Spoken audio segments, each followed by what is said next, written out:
Hello friends, आज हम आपको मानचित्र का अभ्यास कराने जा रहे हैं।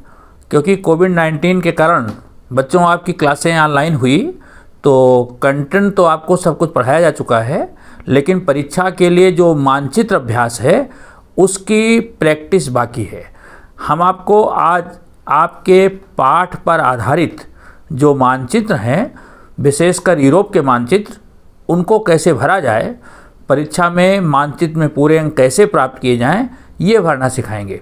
आप वीडियो को देखेंगे, साथ साथ मानचित्र भरने का अभ्यास भी करेंगे, जिससे कि परीक्षा में आप सही स्थानों को सही जगह पर दिखा सकें।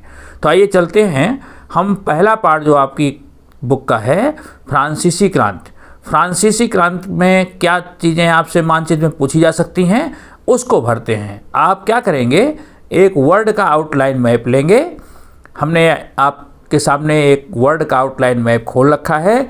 इसमें देशों को हमारे साथ देखेंगे और उन देशों में कौन से स्थान आपसे पूछे जाएंगे उनको चिन्हित करते जाएंगे।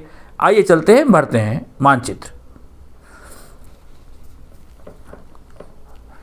अब हम मानचित्र को जूम कर देते हैं, जिससे कि आप आसानी से उन देशों को फाइंड आउट कर सकें। आपके सामने मानचित्र बड़ा हो गया है। अफ्रीका का मानचित्र दिख रहा है क्लियर, उसके ऊपर यूरोप का मानचित्र दिख रहा है। आइए पहले पार्ट में कौन से स्थान पूछे जा सकते हैं। आप देखिए मानचित्र में हमारे पेन के साथ ही अफ्रीका महाद्वीप है। अफ्रीका महाद्वीप के उत्तर में जो नीले रंग से दिखाई दे रहा है, ये भूमध्य सागर है। भूमध्य सागर के ऊपर के देशों को आप पहचानते जाएं। जहां हमारा पेन का नोक है, ये है स्पेन, और इसके बगल में है पुर्तगाल। पहला पार्ट आपका है फ्रांसीसी क्रांति। फ्रांस ये है, जहां पेन की नोक है, ये है फ्रांस। फ्रांस के ऊपर एक द्वीप दिख रहे हैं, ये द्वीपीय देश है ब्रिटेन। ओके, तो ब्रिटेन के ठीक दक्षिण में फ्रांस है। फ्रांस के ऊपर दो छोटे छोटे और देश दिख रहे हैं, एक है बेल्जियम, दूसरा है नीदरलैंड, यह है जर्मनी, उसके बगल में पोलैंड। ओके, ये जो बड़ा देश दिख रहा है, यह है रूस, जिसको पहले सोवियत संघ कहते थे। ठीक है, अब जरा फ्रांस के पूर्व में देखिए एक पतला सा देश जो भूमध्य सागर में नीचे की ओर दिख रहा है, यह है इटली। इटली के ठीक ऊपर दो छोटे छोटे देश दिख रहे हैं, यह है ऑस्ट्रिया और हंगरी। यहीं पर छोटा सा देश एक है स्विट्जरलैंड। ओके, अब हम फ्रांस को भरने का कार्य चालू करते हैं। फ्रांस में आपसे क्या पूछा जा सकता है? पहली जो चीज़ महत्वपूर्ण है, फ्रांस की राजधानी पेरिस। पेरिस हम कहाँ भरेंगे?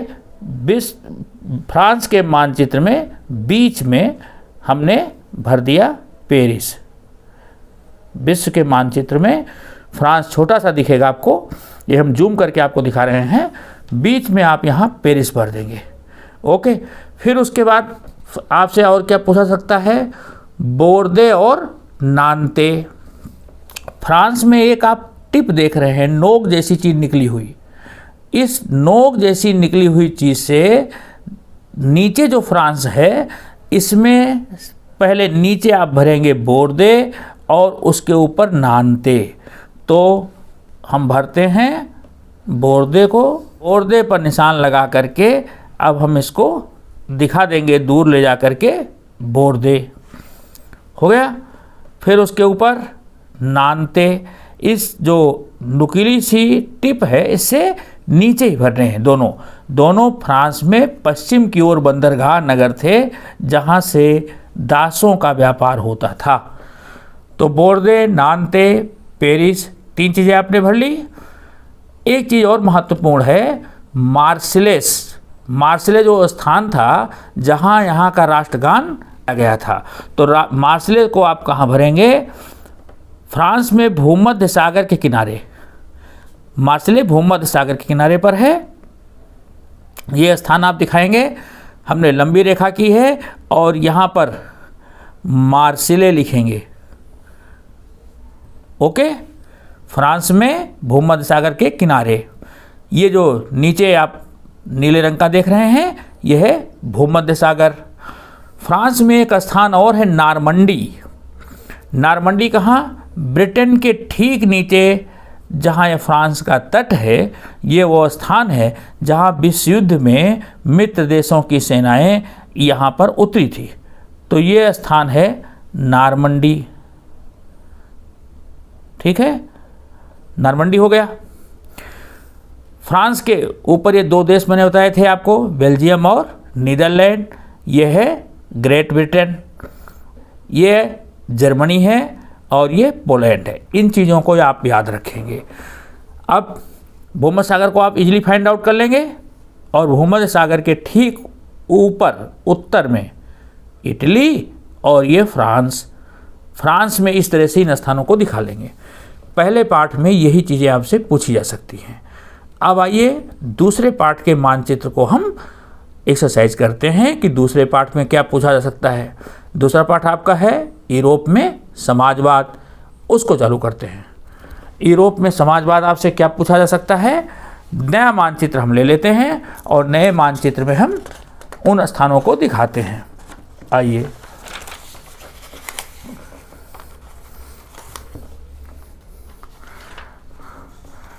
यूरोप में नए मानचित्र में आपको क्या क्या चीज़ें दिखाने को आ सकती हैं या आपसे परीक्षा में पूछी जा सकती हैं। यूरोप में समाजवाद,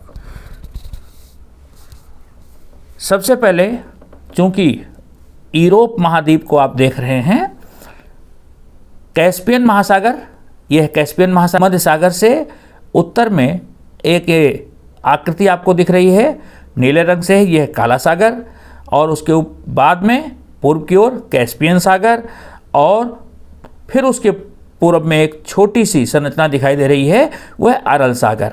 ठीक है, तो कैस्पियन महासागर से ऊपर एक आपको बाउंड्री लाइन दिख रही है, यह है एशिया और यूरोप की विभाजक रेखा। इस रेखा से पश्चिम की ओर यूरोप है और पूर्व की ओर एशिया है। तो सोवियत संघ, या जिसको आज हम रूस कहते हैं, इन दोनों महाद्वीपों में फैला देश था। अगर पूछा जाए कि रूस, तो रूस ये पूरा था। ओके, अब आपसे अगर पूछ लिया जाए कि पोलैंड, अभी हमने बताया कि भूमध्य सागर में ये इटली है, इसको हम इटली लिख देंगे, और इटली के ऊपर ये फ्रांस, ये ब्रिटेन, ओके, ये जर्मनी, उसके बाद ये पोलैंड, बेटा पोलैंड को हमने लिख दिया है। ये स्थान आपको पूछे जा सकते हैं दूसरे पाठ में। ओके, सोवियत रूस का बनना, पहले रूस था, बाद में जब यहाँ पर क्रांति हो गई तो इसी को सोवियत संघ कहा जाने लगा। ठीक है, तो इसे सोवियत संघ कहेंगे। तो इस तरह से ये सोवियत संघ आपके सामने दिख रहा है, जिसको हम रूस कहते थे उसी को सोवियत संघ। अगर सोवियत संघ दिखाने के लिए आ जाए तो आप ऐसे दिखा सकते हैं। क्वेश्चन ऐसा भी पूछा जा सकता है कि प्रथम विश्व युद्ध में केंद्रीय शक्तियाँ कौन थी? तो प्रथम विश्व युद्ध में केंद्रीय शक्ति जर्मनी, इटली, और इटली के ऊपर ये उत्तर में दो छोटे छोटे देश दिख रहे हैं, ये ऑस्ट्रिया हंगरी। तो ये केंद्रीय शक्ति थी, ऑस्ट्रिया और हंगरी। ठीक है, इनके खिलाफ कौन से देश लड़ रहे थे? एक तो ब्रिटेन था मित्र देश, एक फ्रांस था, ब्रिटेन, फ्रांस और ये रूस, तीन देश ये मित्र देश थे फर्स्ट वर्ल्ड वॉर में, और ये केंद्रीय शक्ति थी। बाद में संयुक्त राज्य अमेरिका शामिल हुआ था, इधर आप पश्चिम में देख सकते हैं, जिसको हम यूएसए कहते हैं, यूएसए शामिल हुआ था। तो केंद्रीय शक्ति और मित्र राष्ट्र, इसको आप ध्यान में रखिएगा। आइए हम तीसरा मानचित्र आपको भर करके दिखाते हैं, जो आपसे पूछा जा सकता है कि यूरोप में नाजीवाद, जर्मनी में जब हिटलर का शासन चालू हुआ उस समय कौन से स्थान आपको पूछे जा सकते हैं। मानचित्र आपके सामने फोकस्ड है, अच्छे से आपको यूरोप का मानचित्र दिख रहा है, अलग अलग देशों की सीमाएं दिख रही हैं। अगर हम कहें कि जर्मनी को पहचानो तो अब कुछ साइन आपको अपने आप डेवलप करने पड़ेंगे। ये है अटलांटिक महासागर, अटलांटिक महासागर में जो द्वीप है ये है ग्रेट ब्रिटेन, ग्रेट ब्रिटेन के ठीक नीचे फ्रांस, फ्रांस के पूर्व में ये जर्मनी, हिटलर यहीं का रहने वाला था, हम यहाँ लिख देंगे जर्मनी, फ्रांस, इनको तो आसानी से आप पहचान लेंगे। अब ब्रिटेन, ओके। अगर पूछ लिया जाए जर्मनी में राजधानी बर्लिन, तो यहाँ जहाँ जर्मनी का पॉइंट हमने दिखाया है बीच में ही आप बर्लिन दिखा देंगे, जर्मनी की राजधानी थी बर्लिन, तो बर्लिन को हमने दिखा दिया।